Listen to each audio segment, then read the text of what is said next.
तुमच्या हक्काचा आवाज आजचा महाराष्ट्र। विधानसभेतील अजित पवारांच्या अपघाता प्रकरणाची चर्चा पुढे ढकलण्यात आली असून या प्रकरणी आता दोन्ही राष्ट्रवादीच्या आमदारांकडून संताप व्यक्त होत आहे। अपघाता प्रकरणी खालच्या आणि वरच्या सभागृहात अद्यापही चर्चा का झाली नाही असा सवाल अमोल मिटकरी यांनी उपस्थित केलाय।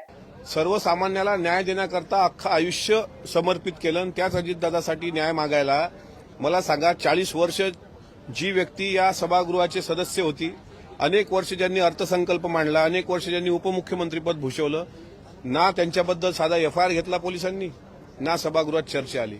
हो, हे काय दुर्दैव आहे राज्याचं। एवढ्या मोठ्या माणसाच्या संदर्भात जर आपल्याला संवेदना नसतील तर मग तुम्ही अजितदादांकडे कोण्या चष्म्यातून पाहतोय आपण? का म्हणून त्या माणसाला गेल्यानंतर तर न्याय द्या, कमीत कमी जिवंत असताना सर्वांनी त्रास दिला, यातना दिल्या, याचना दिल्या, पण आता मरणोपरांत तरी चर्चा तर होऊ द्या ना। चर्चा करायला काय हे हरकत काय चर्चा करायला? पण मला वाईट वाटतं की आजच्या कामकाजामध्ये चर्चा होणार असं सचिवांनी सांगितल्यानंतर सुद्धा कामकाजातून जर चर्चाच वगळली असेल तर ही बाब गंभीर आहे।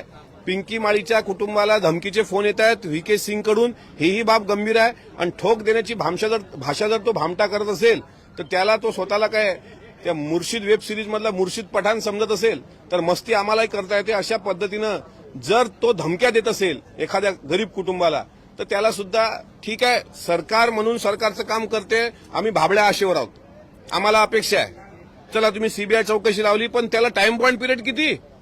28 जानेवारीचा प्रसंग, आता जानेवारी संपली, 1 महिना होऊन सगळ्या गोष्टी घडल्या, आता मार्च एंडिंगवर आला तरी ब्लॅक बॉक्स सांगा ना कुठे आहे? तो विदेशात पाठवलाय, देशात आहे की बारामतीच्याच पोलीस स्टेशनला आहे? या घटना येऊ द्या ना। का कशाचा म्हणजे कशाचा भय वाटतोय आपल्याला मला कळत नाही। कशाच्या दहशती खाली आहेत सर्व आमदार कशाच्या दहशती खाली आहेत?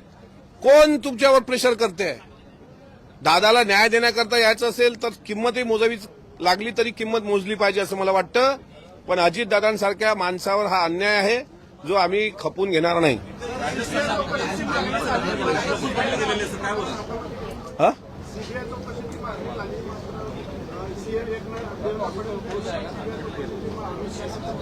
अहो, मागण्या झाल्या, सीबीआयच्या मागण्या, सीआयडीच्या मागण्या, उच्चस्तरीय चौकशीच्या मागण्या झाल्या, पण त्याला तुम्ही फास्ट ट्रॅकवर आणणार आहात की नाही? किती दिवस लावणार आहात तुम्ही? मला एक सांगा, सीसीटीव्ही फुटेज 1 ते सव्वा महिन्यापर्यंत त्यात राहू शकेल ना साठवलेलं डेटा? तो आता सव्वा महिना उलटून गेला, व काय काय कधी देणार आम्ही मेल्यावर? हा, कोण लग्नात गेलं? व्हीके सिंगच्या लग्नाचा आमचा काय संबंध नाही, त्याच्यामुळे कोण लग्नात गेलं मला माहित नाही, ते रोहित पवारांना माहित असेल, आमदार।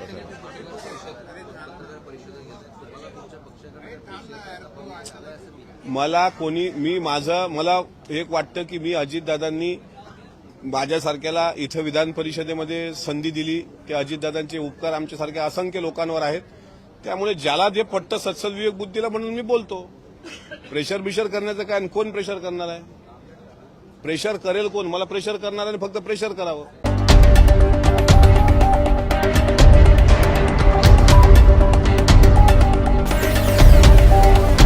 तुमच्या हक्काचा आवाज आजचा महाराष्ट्र।